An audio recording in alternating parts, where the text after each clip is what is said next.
الصوفي قبوري؟ ليس كل صوفي قبوري، ليس كل صوفي قبوري. هناك حقيقة غبش ولبس في هذا المصطلح.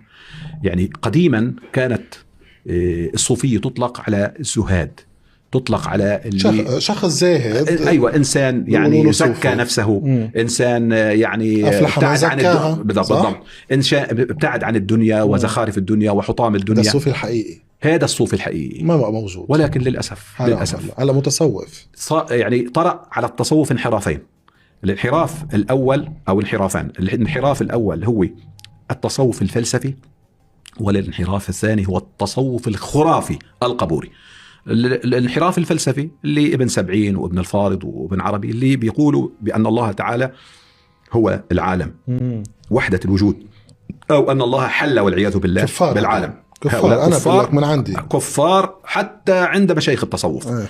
الحلاج لما قال ما في الجبة إلا الله وهذه الكلمات، مين اللي حكم عليه بالردة وقتل مرتدا؟ مشايخ التصوف. صحيح. فإذا هذا أول قسم من أقسام التصوف المنحرف. هناك قسم آخر وهو التصوف الخرافي، اللي بدل أن يعلق القلوب بالله سبحانه وتعالى الحي الصمد الفرد الذي لا يعجزه شيء سبحانه وتعالى، يعلق قلبه بهياكل عظمية، يعلق قلبه بمن انقطع عن الدنيا ولا يملك لنفسه نفعا ولا ضرا. يعني الغريب جدا أنه بيكون هذا الولي في حياته قد مات بمرض، بس يموت شفيني يا فلان، يا رجل هو ما شاف حاله، هو لما كان حي ما شاف نفسه، فكيف تروح تطلب أنت منه شفاء؟ يعني هو ما كان يمسك إسهال بطنه، هلأ بتعتقد أنت أنه يمسك السماوات والأرض أن تزولا؟ صوفیزم کیا ہے، خانقاہ کیا ہے، ہم نے خانقاہ کیوں بنائی؟ بڑی مختصر سی بات، میں کسی تفصیل میں نہیں جاتا.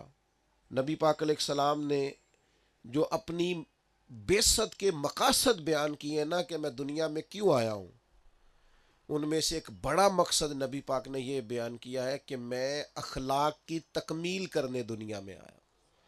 تمہارے اخلاق میں کما ارسلنا فیکم رسولا منکم یتلو علیکم آیاتنا ویزکیکم، اخلاق بہتر کرنے، تزکیہ نفس کرنے.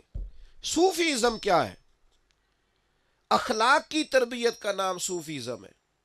جتنا اخلاق اچھا ہوگا، جتنا اس کے اندر صبر ہوگا، شکر ہوگا، قناعت ہوگی، خودداری ہوگی، اللہ کی ذات پر جتنا بھروسہ ہوگا، جتنا اخلاص ہوگا، اتنا بڑا وہ صوفی ہوگا. تو ہم صوفیزم کو پروموٹ کرنا چاہتے ہیں. کیا مطلب؟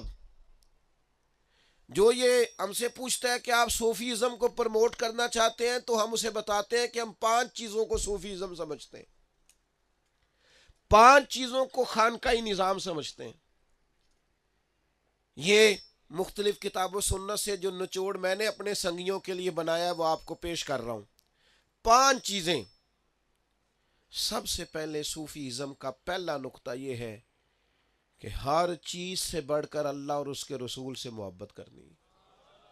والذین آمنوا اشد حبا للہ، رج کے پیار کرنا ہے اللہ رسول سے. اور عملاً آنکھوں میں آنسو ہو، سینے میں درد ہو. اس کی صرف نعت نہ ہو، وہ سچ مچ ہو. اعلیٰ حضرت بریلوی رحمۃ اللہ علیہ کے پاس ایک صاحب نعت لکھ کے لے آئے، کہنے لگے ذرا میری نعت دیکھے. ٹھیک ہے. تو آپ نے وہ نعت دیکھی تو اس میں انہوں نے نا یہ لکھا ہوا تھا کہ یا رسول اللہ میں آپ کی یاد میں تڑپتا ہوں، میں روتا ہوں، میں بلکتا ہوں، میں سسکیاں لیتا ہوں، میں ساری رات سوتا نہیں. یہ نعت میں انہوں نے حضور کے لیے عرض کیا تھا، استغاثہ. تو نبی کریم صلی اللہ علیہ وسلم کی بارگاہ میں ان کی لکھی ہوئی نعت جب فاضل بریلوی کو انہوں نے دکھائی کہ اصلاح کر دیں کوئی، تو اعلیٰ حضرت فرمانے لگے یہ جو کچھ آپ نے لکھا ہے آپ کی کیفیت ایسی لگتی تو نہیں کہ آپ تڑپتے ہوں حضور کی یاد میں اور رات بھر آپ سوتے نہ ہوں. تو کہنے لگا جی نہیں یہ تو شاعری ہے نا. تو آپ فرمانے لگے نبی پاک کی بارگاہ میں جھوٹ بولتا ہے، حضور کی بارگاہ میں تو جھوٹ بولتا ہے، تو جیسا نہیں ہے ویسا کہتا ہے. یہ پتہ ہے یہ صوفیزم ہے کہ سچ مچ تو تڑپے حضور کے لیے اور سچ مچ تو رات جاگے نبی پاک کے لیے. سچ مچ. فاضل بریلوی کا آپ کوئی بھی شعر اٹھا کے دیکھ لیں، وہ کوئی ایسی کیفیت بیان نہیں کرتے جو ان کی نہیں ہے. جو ان کی ہے، اے عشق تیرے صدقے جلنے سے چھٹے سستے، جو آگ بجھا دے گی وہ آگ لگائی. وہی بات کرتے ہیں جو ان کا اصل منظر نامہ ہے. تو صوفیزم کا پہلا نقطہ ہر چیز سے بڑھ کے اللہ رسول سے محبت کرنا، اور دوسرا پوری محبت کے ساتھ سنت اور شریعت کی پیروی کرنا، مجبور ہو کر نہیں. صوفی ڈنڈے کے زور پر دین پر نہیں لگاتا. صوفی نا دین گھول کے پلا دیتا ہے. طیبہ سے منگائی جاتی ہے، سینوں میں رچائی جاتی ہے، توحید کی میں پیالوں سے نہیں نظروں سے پلائی جاتی. صوفی کہتے ہیں پلاؤ اسے حضور کی محبت. تیسری بات صوفیزم کی وہ ہے تزکیہ نفس. تزکیہ نفس کا معنی ہے تمام غلاظتیں نکال دینی ہے. حسد، بغض، کینہ، ہرس، ہوس، لالچ نکال دے. اپنے دل میں محبت، پیار، عاجزی، انکساری بھر لے تو تزکیہ نفس ہے. اور چوتھی بات صوفیزم میں ہوتی ہے برداشت، رواداری، خدمت خلق.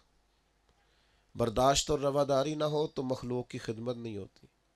کیونکہ بہت سارے لوگ ایسے ہوتے ہیں آپ خدمت کرتے ہیں وہ لالچ کرتے ہیں. تو برداشت اور رواداری پیدا کرو گے تو خدمت خلق ہوگی، مخلوق کی خدمت کرنا. تو خدمت خلق، یہ جو کوئی لنگر کھا جاتا ہے اوہو یہ روح کو تازہ کر جاتا ہے.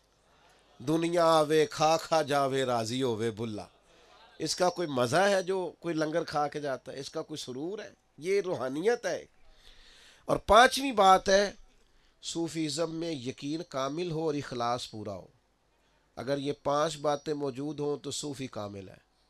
یہ ہے اصل میں خانقائی نظم. اللہ رسول کی محبت، شریعت کی پابندی، تزکیہ نفس، خدمت خلق، اور اس کے ساتھ رواداری ہو، برداشت ہو.